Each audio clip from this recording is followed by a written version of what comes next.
বন্ধুরা, আমরা অবশেষে পৌঁছে গেছি। ওই দেখো, সাগরপুরের হাজার বছর গোপন রহস্য। প্রথম রহস্য উন্মোচন করতে তৈরি তো আপনারা? কল্পরি নূর আর মৎস্যকন্যা নাইরার সাথে চলুন শুরু করা যাক আজকের রোমাঞ্চকর অভিযান, জাদুর পাহাড়। জাদুর জগতে স্বাগতম।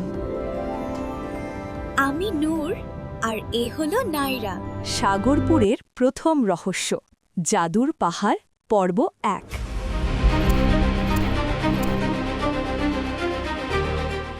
গভীর নীল সমুদ্রের এক কোণে ছিল সাগরপুর নামের এক ছোট্ট রাজ্য।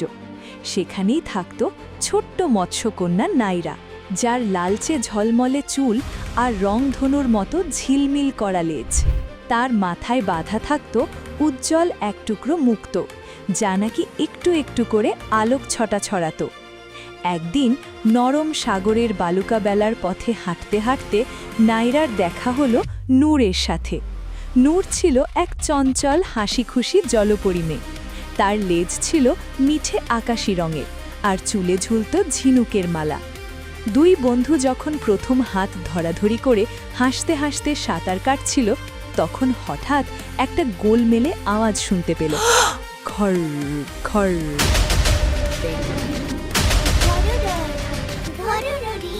চলো দেখে আসি। সাগরপুরের নতুন রহস্য মানেই নতুন মজার অ্যাডভেঞ্চার। নূর একটু ভয় পেয়ে বলল, ওইটা কি ছিল গো নাইরা? নাইরা চোখ বড় করে বলল, চলো দেখে আসি। সাগরপুরে নতুন রহস্য মানে নতুন মজার অ্যাডভেঞ্চার।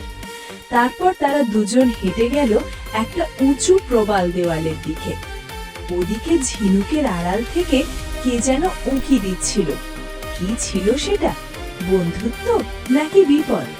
সাগরপুরের জলরাশি আজ একটু বেশি কৌতূহলী।